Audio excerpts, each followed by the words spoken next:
Whew. Hello again, everybody, and welcome back to Pull TV for the post-game show from the USBC Masters, which just finished up just minutes ago on FS1. A phenomenal, crazy show. That's what the Masters has been all about this week, folks. Thomas Larsson winning his first career major, his third career PBA Tour title in dramatic fashion from the NBS.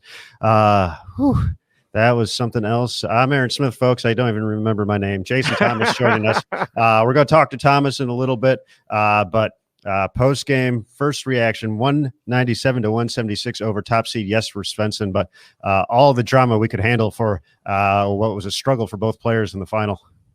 Yeah, I'm just upset, Aaron, that I got one of the matches wrong in my prediction. I thought it would go Spencer win the first match, and then Sterner the second, then Larson the third, and then Larson the title match. But I didn't know Sterner's hand was going to be hamburger meat.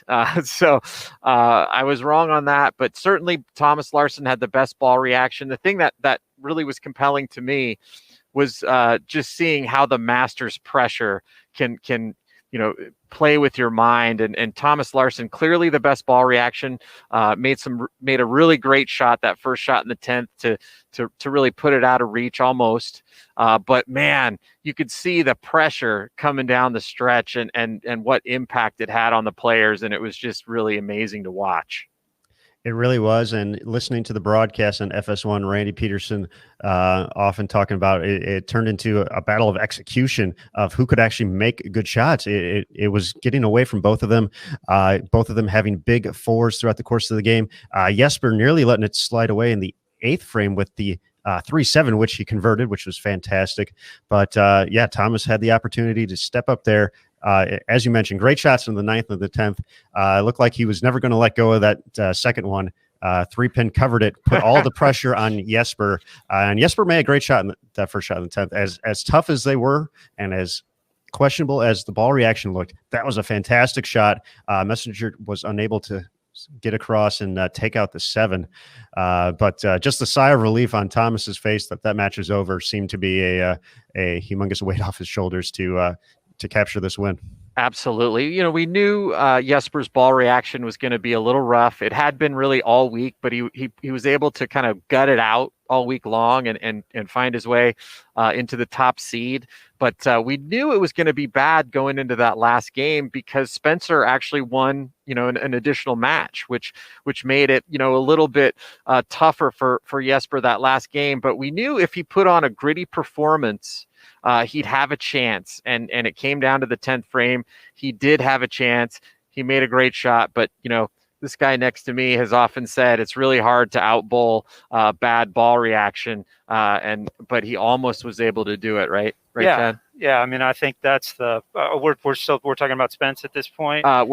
Spencer's time on the lanes kind of impacted Jesper's ball reaction there that last game. Yeah, and they came in with the strategy. The two lefties, they threw some surface on the gutter and tried to burn it up to maintain it. But it actually, I think, inevitably, like sometimes it does when you're playing strategy, they got a little tight down lane, got a little over under, and then you saw the results of that. But still, what a great title match.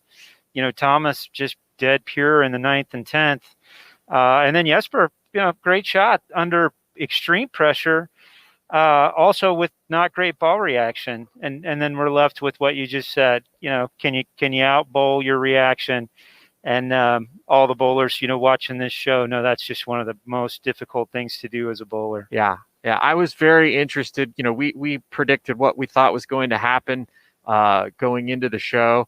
But the one thing you could never factor in is what impact the pressure of bowling for a Masters title is going to have when it comes down to making shots. And we saw Thomas, that second shot in the 10th, the pressure got to him. He gave Jesper a chance. Jesper wasn't able to convert, but man, this title means so much to these players, and it's really hard to make those shots when you need them down the stretch. Yeah, and I think that's perfect, JT, because when you really think about it again, Thomas, what was it? The last shot on the right lane where it just never picked up, and he misses the head pin, gets a huge break in breaking the 10 out of that washout. Yeah. But then to be able to take advantage of that, come back and be as pure as he was in the 9th and 10th, I wish everyone could really understand how hard that is. Yeah. And you think about how many games they've bowled this week and how many shots that they've already, put in.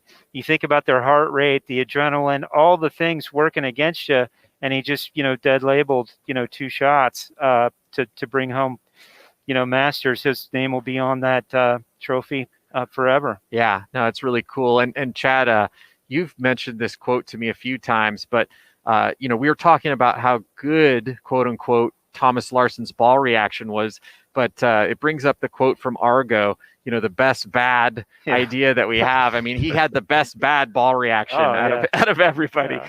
Yeah, that's the best. That's the best idea we have. Oh no, sir. There are no good ideas. This is the best bad idea we have. Yeah, and it's just, it's kind of fitting, for the whole week. You think about these Masters and, Jason Sterner, I don't know that he was able to perform his best today because of his hand, but the way he bowled last night and really all the way through, Spencer, such a big story, obviously, but you really go through the whole week. I'm just really proud of the bowlers and the way that they're performing. They took on an awful lot this week, coming off the World Series, back into the Tournament of Champions. I mean, just so much. But then coming into this environment where, Mr. Hoagland's magic pencil, right, with the pattern. And I hope everybody enjoyed that with the red oil on the lanes this week, because you could really see Randy did a nice job, I think, of kind of showing the speed bumps that Nick's putting into the patterns, which just makes the test even harder. Yeah. And before we get to Thomas and Spencer, we're going to have those guys on for a quick interview. Chad, just talk a little bit about the event this week and what it's meant to you to be able to get it back on the calendar and all the protocols and procedures we followed this week and all of that. Yeah, again, really proud of our staff here. Really, just really proud of the bowlers. It's obviously a long time coming.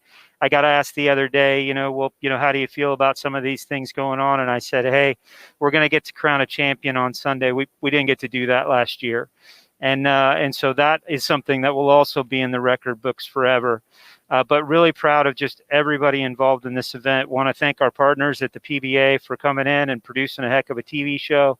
And we're looking forward to, rolling some people out here a little later today and cranking up the U.S. Open. Also wouldn't be me if I didn't just, thank all the fans for tuning into Bowl TV, the show today, our entire Bowl TV crew. It's just been a wonderful week. Really just proud of everybody involved.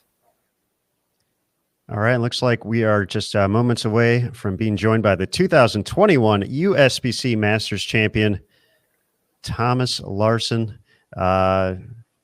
Thomas, if you're good to go, give us a thumbs up there. All right, we're going to bring him in, folks. Here he is for the first time. 2021 champion, Thomas Larson. Congratulations, sir. Thanks. That does sound pretty good, actually. That's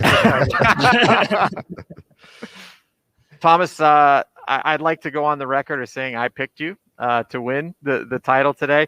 I thought you'd have the best ball reaction. It looked like you did, but coming down the stretch, the Masters pressure was there. Talk a little bit about having to perform down the stretch for this big title. It was definitely pretty nervous, and I thought I threw, out of the 11 shots, I thought I threw 8 of them pretty good and 3 of them awful. And luckily, I didn't pay too much for the bad ones, and Jesper didn't have a very good look either. The pair played completely different than did all week. It actually started to hook from outside, where all week it just got tighter and tighter. So that made me open up my ankles more. And as you could see, when you get them a little too open, it's not very good on this pattern. Now, Thomas, you got to tell us, we got to see the end of it on FS1, just the relief after Jesper was unable to get the 7-pin out on that first shot. But I know it was a quick amount of time, but from you finishing up the game, converting that 3-pin to sitting down and then waiting for Jesper to step up for the 10th with a chance to win. Just tell us what was racing through your mind at that moment. A lot of thoughts. Mostly, I hope he doesn't strike. That was the main one. And then I saw the messenger going towards the 7-pin and just thought, no, not again. And I got the break this time and he didn't. And yeah, it's awesome when things go your way, and they definitely did that this week. I'm just ecstatic. Like, Thomas, you're the first player from Denmark to win this title. How much does that mean to you to be the first player from your country to take it home? I think that means a lot. I think it means a lot to a lot of people back home. Of course, my family, but also my friends, my club, everyone that my coach. Like we work really hard to make things like this happen, and we've got a great setup back home in my hometown. They do basically all they can for us to give us an opportunity. So to bring this home to where they can go to the government, go to the sponsors and say, hey, this is working, what we're doing. That's a big deal. That's a big deal for us. Thomas, was there all the games this week, everything you went through, was there a moment there, prior to the show, or was it here? When did you think, hey, this might be the week? Randy opened the show calling you a journeyman, which I think is a compliment in a lot of ways, because you just keep putting the work in. But when did it hit you this week that, hey, this might be the week it all happens? I would say after practice session, I thought I had a good chance at least making the cut. And then when you get to match play, you never know. I feel like one of my strengths is bowling one-on-one matches, both mentally and the way I follow my own transition. So I knew I had a good chance when I bowled Marshall in the first round, and I saw what his line of play and his strategies did to my ball reaction. Actually made it much better. I knew I had something, and if I could keep it going, I could post a lot of big scores in match play, and then you just hope you don't run into someone shooting 800 or something against you. Yeah, we talked to Francois Lavoie coming into this week, and he just won the Tournament of Champions. A lot of people were impressed with how he was able to navigate that show with a bunch of two-handers.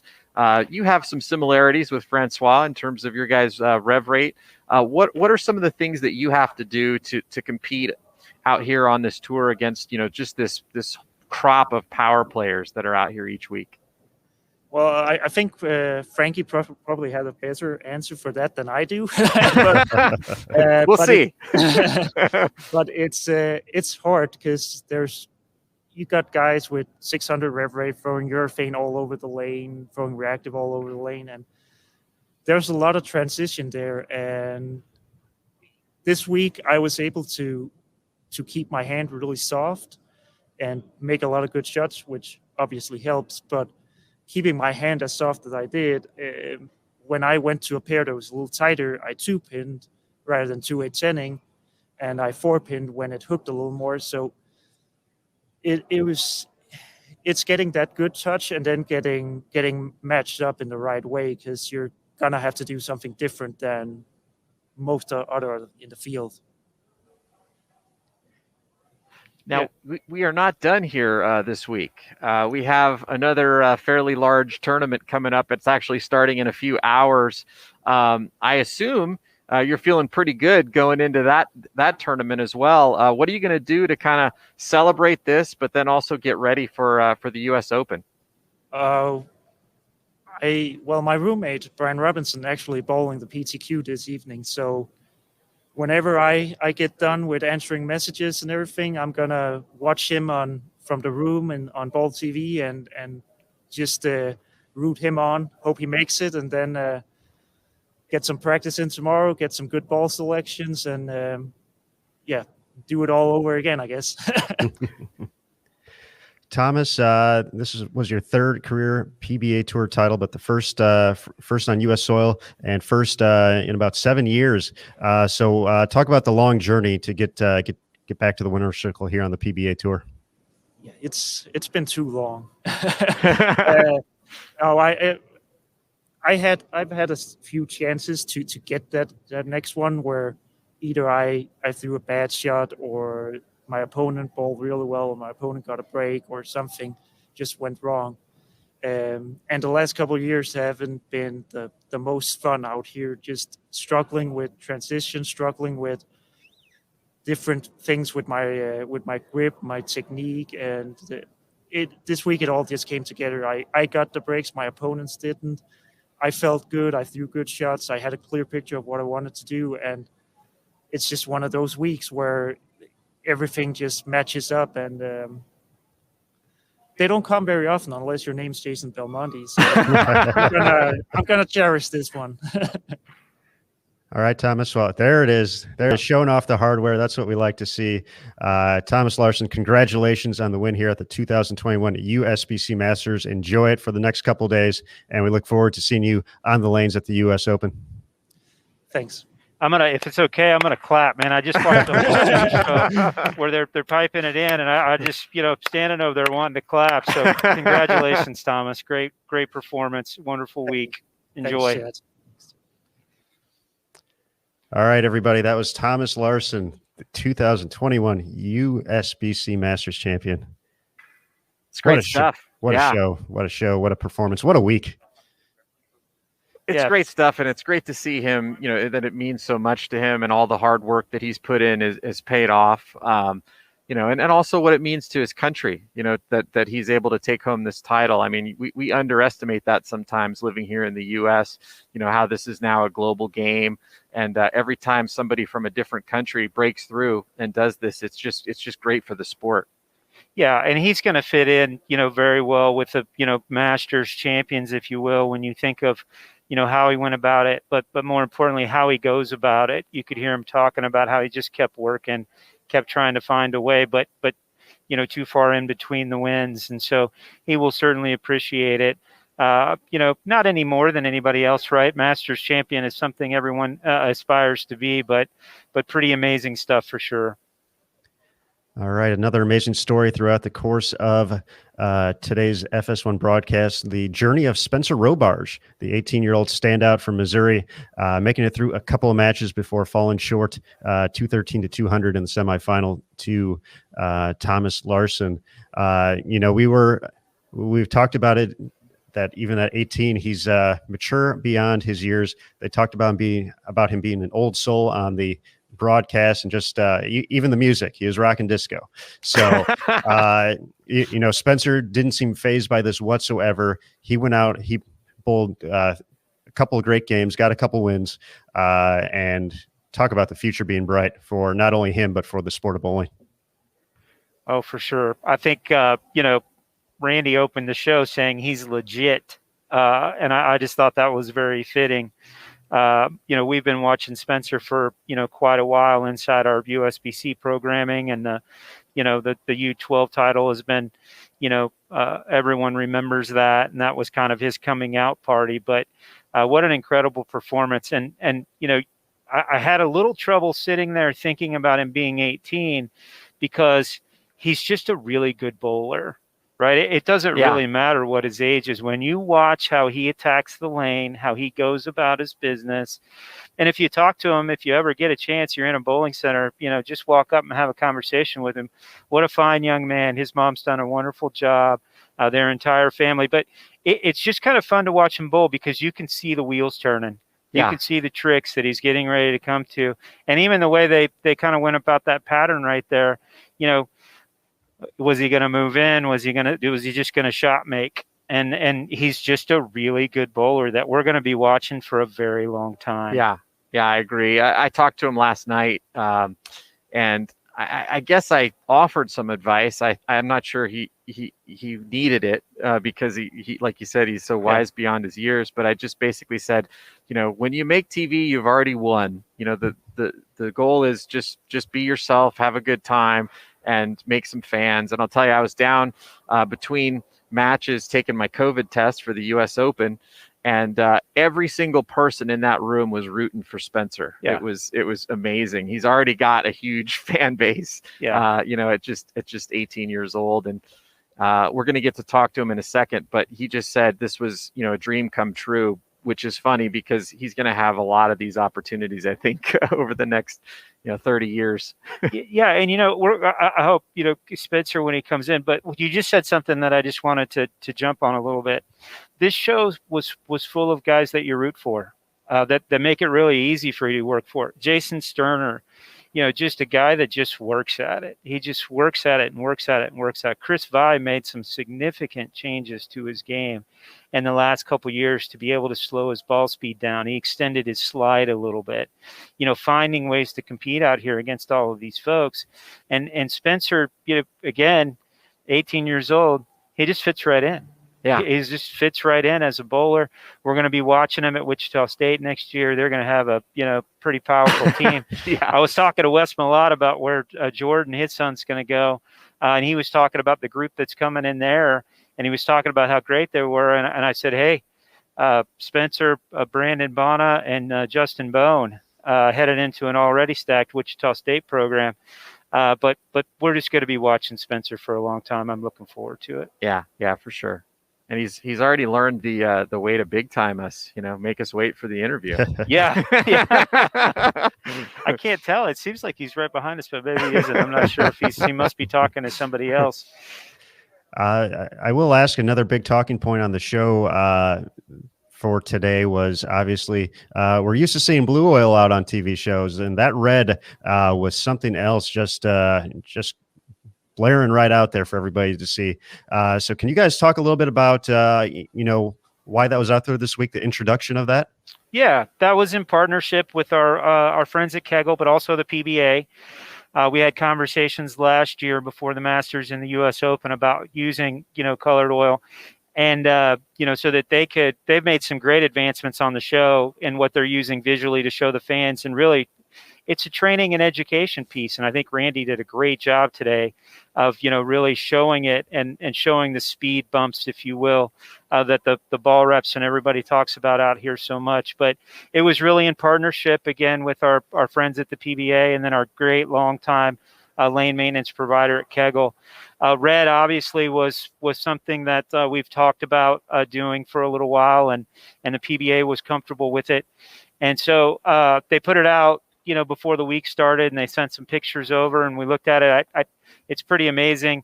Bolero used it in their elite tournament series. I'm not sure exactly what the title of that was, but it just really pops as the red. But the simple answer, and that was in partnership just to really, be able to let the PBA production folks really continue the huge stride they've made in just trying to better educate our bowlers on why things are the way they are out here. And a few folks to thank throughout the course of the week here at the Masters. Of course, the National Bowling Stadium, our host venue for their staff and support. The RSCVA, our Sydney partner. The Row, right across the street there from the NBS, PBA and Fox Sports, 900 Global, Rotogrip, and Storm, our short duration gold partners. And as we mentioned, Kegel, the official lane maintenance provider of USBC short and long duration events, the PWBA Tour as well. We've had a fun week here on Bowl TV, and JT, I know we got something big coming up here. It's actually available now. I know we were going to save it for the end, but since we're waiting for Spencer, let's get the folks excited about watching Bowl TV a little bit more in the next coming weeks and months and maybe years. Yeah, no, for sure. Hopefully, from everything I've seen, the chats, the social media buzz, people really enjoyed the coverage this week, and a lot of that had to do with the bowling rather than us. But anytime you put these players in front of cameras, you're going to have great action. And so we're rolling out a special $49.95 annual subscription. It's normally a $79.95 product. We're going to have it available all throughout the U.S. Open so that you can get your annual subscription and be ready for the PWBA Tour, which starts April 22nd. We've got the ITCs, sectionals, and nationals coming up, so you're not going to want to miss that. And then we've got a new tournament series in October that's starting up, Chad. And I know you're really excited about that. Yeah, we're bringing team bowling back, but some of the guys out here will be bowling, but really for what we would consider an amateur, but our members from around the country. You've got to have a team that is comprised of from your local association only, and so we're going to see how that goes. The old Brunswick World Team Challenge, if you will, but with a twist in that the teams have to come from your local. But yes, we are excited about that, and that'll all be right here on Bowl TV. I wouldn't be me when you start talking about specials and Bowl TV if I, again, just didn't say, I just don't know that bowling's ever been covered at the level that it's being covered now. When you think about, Mike Panozzo from Bowler's Journal was here this week, Lucas Wiseman from Flow Bowling here this week, and then also, obviously you guys, Lucas just walking by, which was kind of funny there, but you guys with the Bowl TV crew, it's just amazing how many angles this is being covered from. And again, so this is just another opportunity to for a consumer to take a discount and get to take advantage for the rest of the year. Absolutely, and we are, as we said, that deal is available right now, so you can pick that up, and we'll get back to Jason and Chad in just a moment. So if you visit bowltv.com, or if you're on it right now and interested, click on the Join Bowl TV. That deal will be there throughout the week of the U.S. Open.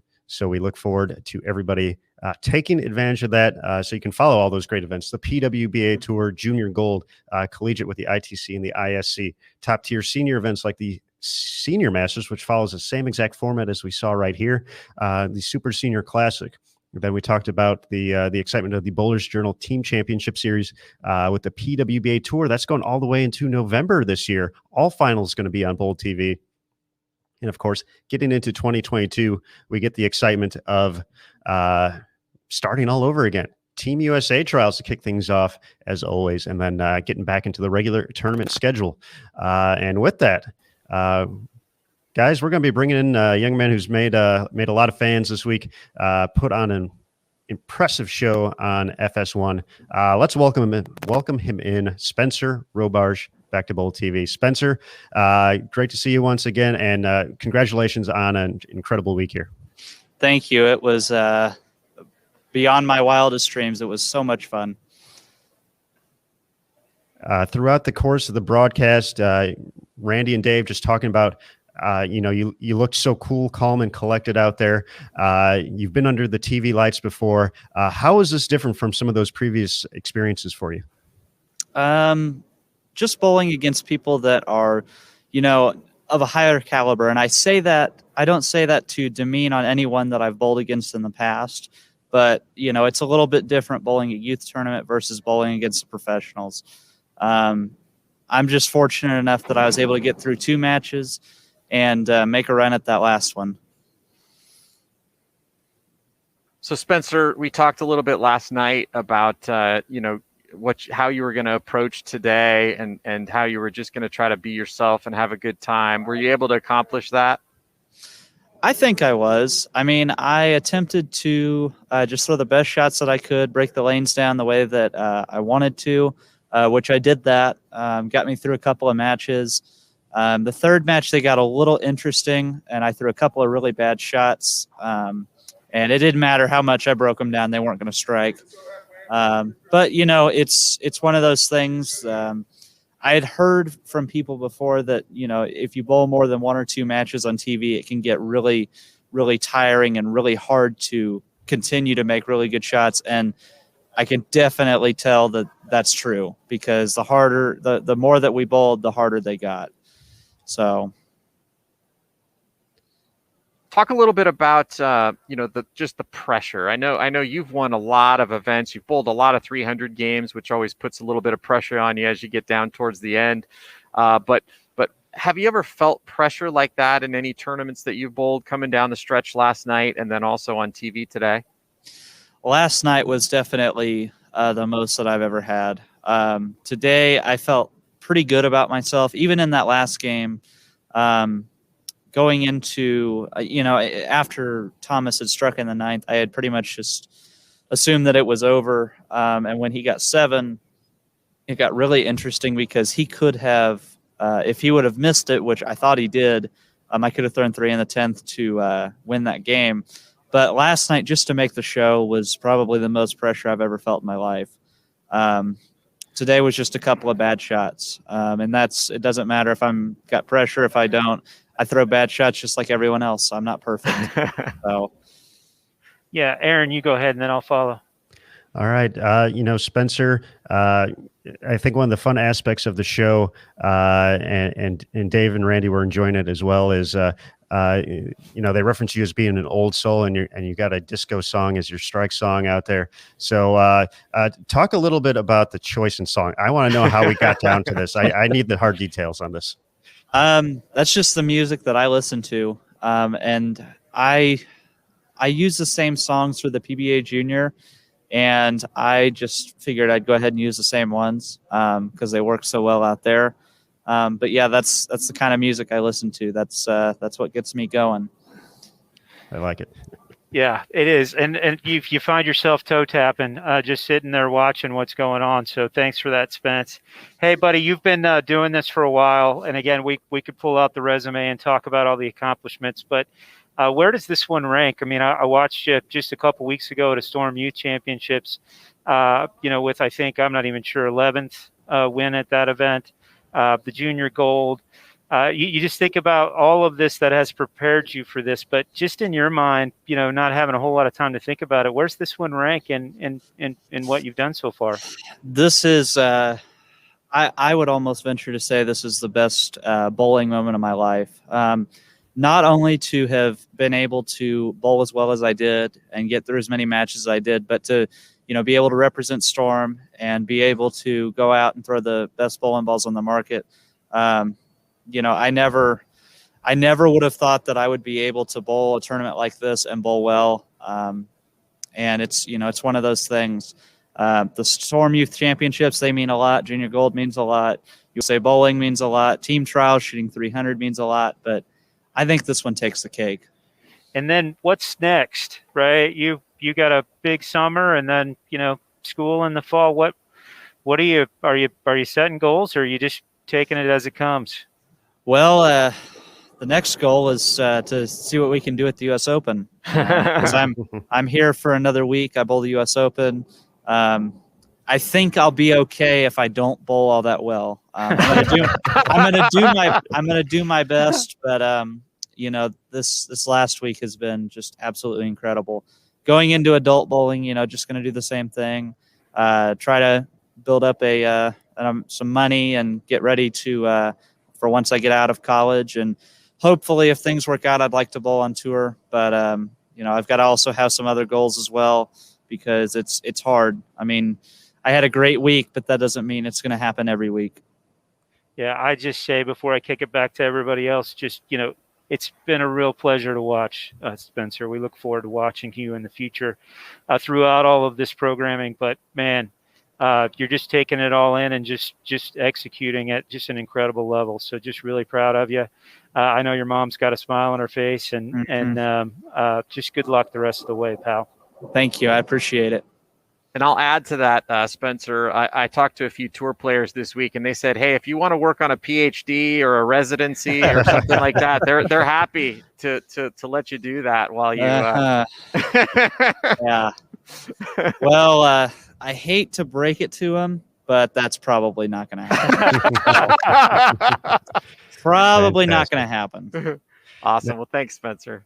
Spencer, real quick, just kind of talking among that line. We had a note during the pregame show about how you're going to Wichita State next year, and your coach Rick Steelsmith won this event as an amateur back in 1987.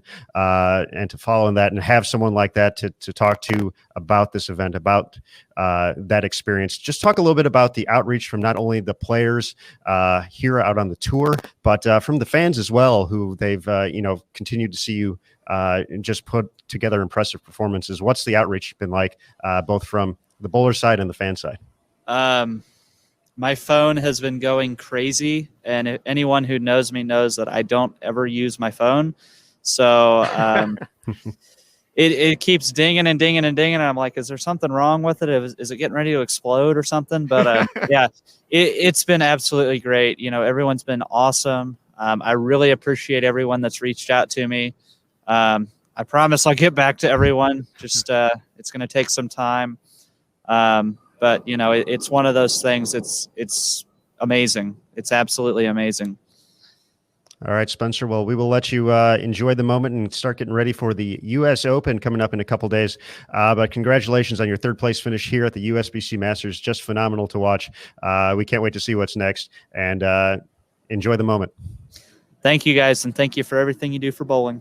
Good luck, pal. Thanks, Spencer. I wouldn't be me, JT, if I didn't, slip in a future for the sport reference when you listen to Spencer talk. We're going to watch Jillian Martin bowl the PTQ later today, which I think is going to be fun. But, man, this new crop of youngsters, athletes, sure are fun to watch, and they know how to bowl. Yeah, no, it's amazing. And he's such a fun guy to talk to and to listen to. And we've said old soul for a long time, but, man, I wasn't joking when I said these guys out here on tour, they're happy to wait as long as they have to before he's out here taking checks out of their pocket every week. Without a doubt. All right, folks. I think JT, Chad, unless we got anything else, I think our post-game show has kind of hit its end of the road. Do you guys have anything else you'd like to add before we wrap up the show? No, I just, again, like to thank everybody for watching and everybody that's been involved in this, week-long event. I'm looking forward to next week. I'm just going to sit here and listen to you guys close. Aaron, I'd like to hear you and Matt and your, I always want to interview you guys, what, your final thoughts for the week are. But again, just thank everybody for tuning in to watch these great athletes compete on bowling's highest stage. Yeah, that's well said. I mean, my final thoughts, I said it at the beginning of the week. My opinion has not changed. This is my favorite event of all to watch. It's amazing. The Queens is really, I throw in the same category. So this event and the Queens, just because they're the same type formats. But you couldn't have predicted the storylines that we had this week. From early on in the event, some of the superstars on tour just barely hanging on to make cuts, and that was exciting to watch. And then all the incredible matches, Spencer Robar's coming out of the field and almost breaking the record for the youngest person ever to win this storied event, which is a record we thought would never be broken when Anthony Simonson broke it a few years back. But it's just such a fantastic event. It's been so much fun being able to bring it to all the subscribers and the fans on Bowl TV and social. And we're so thankful for all the nice words that we got after last night's show. I mean, it was just an amazing week for us. And the good news is for everybody who's a bowling fan, a couple hours, we're going to be doing another show. So we got another storied event to cover here in Reno, the U.S. Open. Absolutely. And folks, with that, once again, just a big thanks to everybody who's made this happen. And we've talked about it across the week, and just all the hard work, all the effort that's gone into making this event not only possible, but making it safe for the players, for the staff, for everybody. So just a big thank you to everyone. A big thank you to all the fans on Bowl TV for watching throughout the course of the entire week. We've had a lot of fun. We've enjoyed interacting with you in the chat. It's such a great community environment. It's all so great. So we hope everyone gets to check it out. And of course, for the week, that special $49.95 annual subscription now available to pick up. Get a full year of Bowl TV for $49.95. You can't beat that deal. But folks, for Matt Cannizzaro, Mike Flanagan, Jason Thomas, Chad Murphy, I'm Aaron Smith. We are signing off from the Masters. The next time you see us, it's all going to say U.S. Open. I've said it a few times already by accident.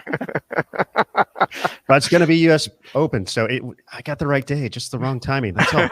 But we're so excited to get that going. 8:30 p.m. Eastern, 5:30 local time, the PTQ to fill the field to 108 players coming up. We will have that broadcast right here on Bowl TV. So you will have to pick up a subscription to do that, so we hope you do so. But folks, we're going to sign off from the Masters. U.S. Open coming up next. And remember, on Bowl TV, bowling lives here. We'll see you soon, folks.